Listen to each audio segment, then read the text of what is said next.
What's up, guys? Welcome to another video. And today I wanted to talk about robotic affirmations and the part that they can play. When people talk about robotic affirmations, usually they're simply talking about the repeated affirmation, which is true. That is what they are. But I want to talk about how they also inform your general positive self-talk, your general inner dialogue, which is like how that works together in tandem with your physiology, the internal representations that you create of yourself and of your world around you and of yourself in relation to your world around you, of your focus, and again, the internal dialogue. And all of this ties in with the self-concept, right? But positive self-talk is something that is talked about in many different circles. Obviously, entrepreneurs, we've got people like Brian Tracy, Tony Robbins, Napoleon Hill, some of the great people that have done, studied the art of success, studied the kind of at the helm of the entire self-help industry, people who have used it. Emile Coué, obviously, the proponent of autosuggestion, which is really another way of saying robotic affirmations. And in the Navy SEALs, I've been doing some looking into the way that they use positive self-talk, and they use it when going into different situations for their training, as well as athletes and things like this. So it's definitely something that's valid. If we use it in the military, we use it in sports performance, we use it, business professionals, the most successful people that you see use this stuff, right? And so I want to kind of bridge the gap and kind of discuss from a kind of holistic point of view why and how this works, and how simply adopting this practice, and you can also do it with questions, you can do it with like ask affirmations, will get you kind of going on a different track, on a different story. It'll get you to begin to tell yourself a different narrative and the effect that this has. So a couple notes that I wrote down here is like, you could begin to ask yourself these types of questions. Like, I posted that video recently, which is like, what is the better feeling thought that I can think of when you're having a negative triggered reaction, or you're going through some sort of negative emotions? Well, just reaching for that better feeling thought. So, in regards to, it could be, you're working on a project and you're having a bottleneck in the project. Well, maybe you were saying that, this bottleneck is happening, but what can I focus on that makes me feel good? Well, I am taking action towards this project. This is something that I told myself I would do. I'm actually having consistency with what I told myself I would do. I'm actually building up that integrity with myself and taking action. And I know that the answer will present itself. Either I will find the answer from some resource online, I will get in contact, I will move the ball forward. This isn't going to prevent me from figuring this out forever. This is just something that I'm running into right now. So you could ask yourself, where are the solutions in my life right now? What is going on good in my life right now? Where are the things that I can be grateful for in my life right now?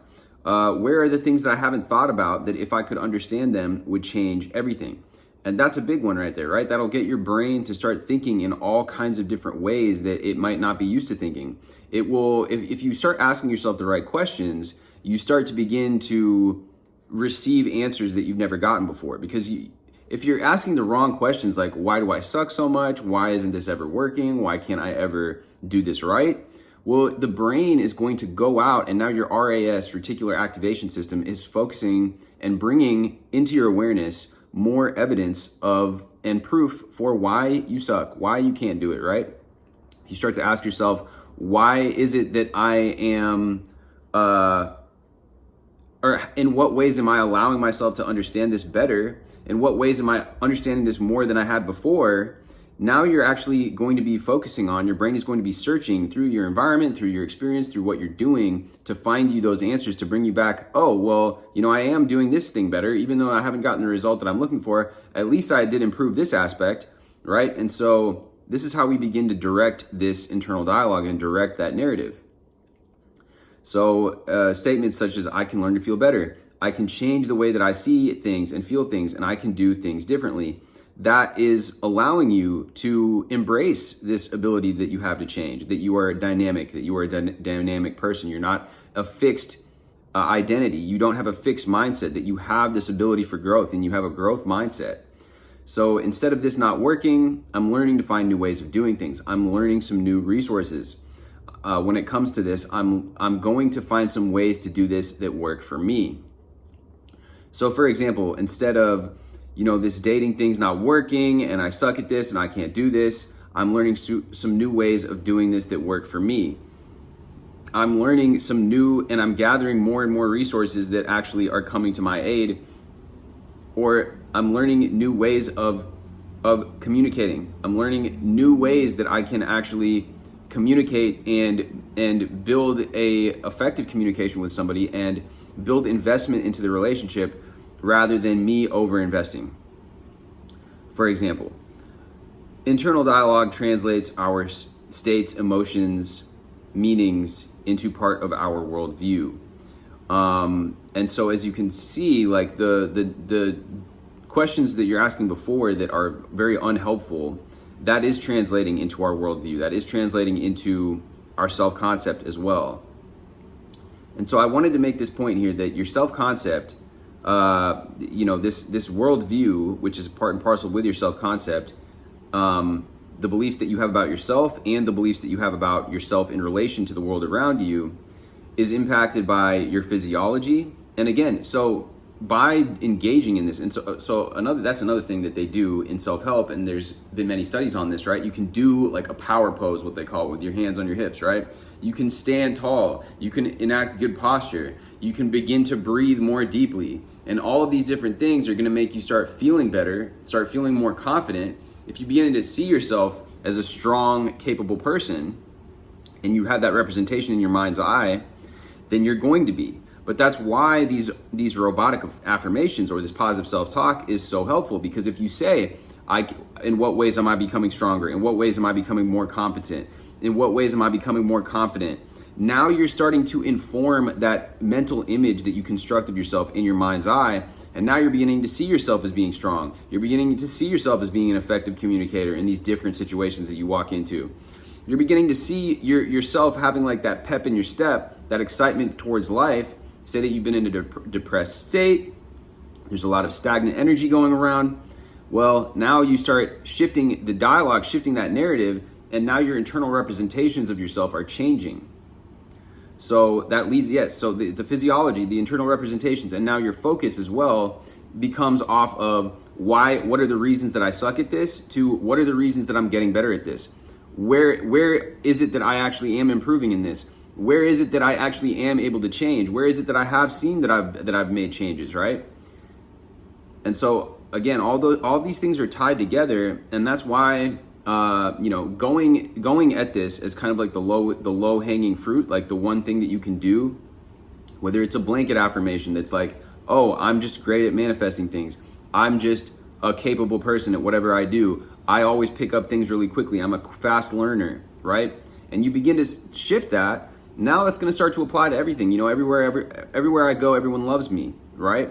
Now you're just going to experience more and more proof. Your RAS, reticular activating system, again, is going to look and seek out more and more proof that what you're telling yourself, those questions that you're asking yourself, are now the case, because you're asking better questions. You're saying better statements to yourself.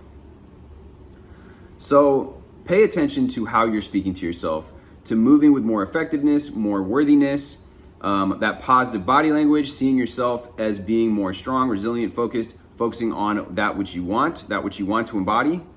Catch yourself when you're doing things that are not useful, and take what doesn't work and change it to what does work. Again, asking yourself better questions.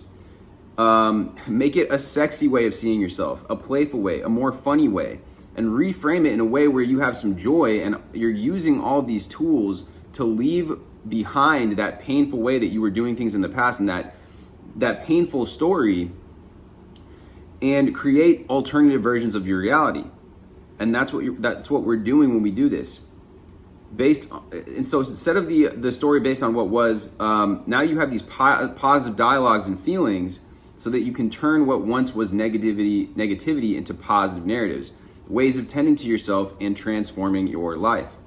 It's all about learning to speak with yourself and treat yourself with wisdom, respect, love, and enacting those good meanings.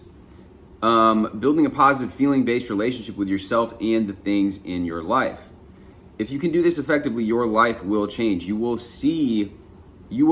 literally begin to transform your life and the reality around you by doing this, because that's what we do when we do this. The negative self-stories, the negative self-talk is what has created the current circumstance.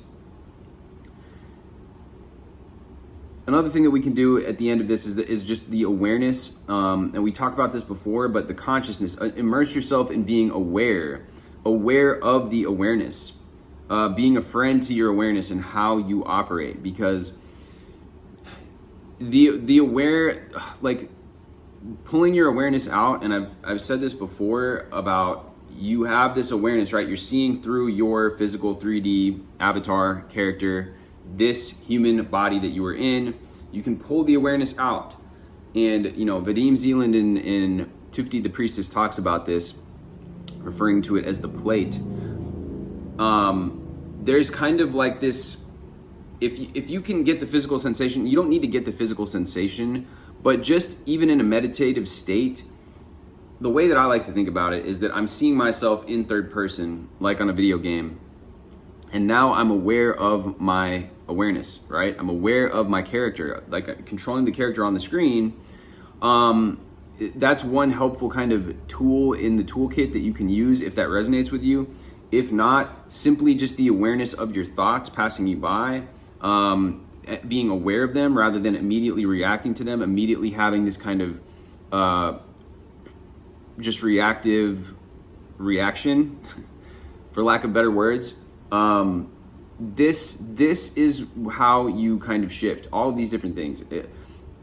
The positive self-talk begins to happen when you are aware of your thoughts, and that's how this ties in with the awareness. And so it's like when you detach from the story and you are now, the story's out here and you are above it, you are just looking at the story. This is like what we've been creating through these positive or through these negative stories, through these maybe they're neutral, maybe there's a little bit of positive in there, but it's kind of like you can sense the positive that you're sprinkling in is just to compensate for the overarching negative theme. Now it's like you're reading this story, right? You're reading like some story that has been written about in a book, and you're just like, oh, okay, well, I'm taking the pen and I'm going to rewrite the story. And you're doing that by rewriting your thoughts, by redirecting your focus, by redirecting your attention. Putting your awareness on the thoughts that you want to create, on that story that you want to create. You don't want to follow that Shakespearean tragedy narrative, right? You want to create a comedy. You want to create a victory story. You want to create that hero story that with a happy ending, right? You want to create that amazing story. And yeah, maybe there's going to be things in a story. Classically in a story, there's all the conflict and the drama and the things that happen along the path of the hero's journey.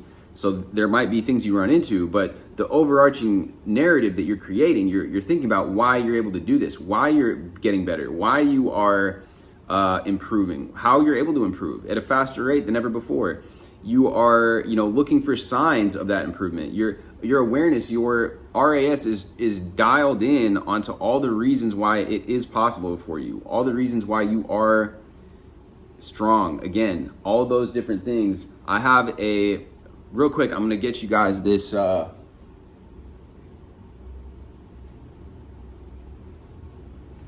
just want to read off my notebook here, because I had written some qualities, some character qualities, and so you guys can borrow some of these if you guys want, but they're helpful. So these are just some things that I wrote. Competent, strong. What are the reasons that you've been courageous? Have you been trying new things that you haven't done before? Have you been stepping out of your comfort zone, pushing that comfort zone we've been talking about? Being playful, not taking things too seriously, being playful with the people around you, finding reasons to have fun with what you're doing, not taking things so seriously, being decisive, taking action, going for the thing that you want instead of just kind of sitting there with that chatter of the mind, over analyzing things, overthinking things, paralysis by analysis. Are you self-assured? Are you trusting in yourself? Are you betting on yourself? Are you really allowing yourself to get into that flow state to go and do the thing that you feel pulled to do, feel called to do in the moment? Are you carefree? Are you unbothered? Are you able to be in that emotional center? You know, recently we've been talking about the emotional equilibrium, the inner equilibrium. Have you been having that? Have you been having more and more, at least, signs of that? You know, maybe something might trigger you, whatever it is, but are you getting closer and closer to that zero, to that inner point of stillness? Empowered? Are you being authentic? Are you being brilliant? Are you being indifferent, you know, to the things that traditionally bother you? Creative, proactive, clear, organized, expressive, generous. These are all just positive traits, positive qualities that you can begin to look at and ask yourself, in what ways are you beginning to embody those qualities more? And then also make statements to yourself affirming that you are, based off of different things. And taking those actions which back that up is going to make you it's going to back that up with even more belief. So anyways, I hope that this helped. I wanted to kind of tie this in with a lot of, traditionally people talk about positive self-talk, and positive self-talk, it's great. It's kind of encompasses all of this, but I wanted to talk about it through this perspective of robotic affirming, because I think that a lot of people get, they're very focused on the robotic affirming themselves. And I want to talk about how it ties in with these other aspects of your focus, your physiology, the internal representations and kind of visuals that you allow into your mind, that you're picturing, like the way that you're picturing things as you're beginning to repeat these things to yourself. So I hope that this made sense. I hope that this was valuable to you guys. Drop me with a like, hit me with a subscribe, and I will see you guys in the next video. And I'm going to be dropping my book on visualization soon that breaks down all the different ways and techniques that we can most effectively create these internal representations, mental rehearsals, mental movies, to, again, as another toolkit in our arsenal to shift this internal dialogue, to shift this story. So with that being said, much love. I'll see you guys in the next video.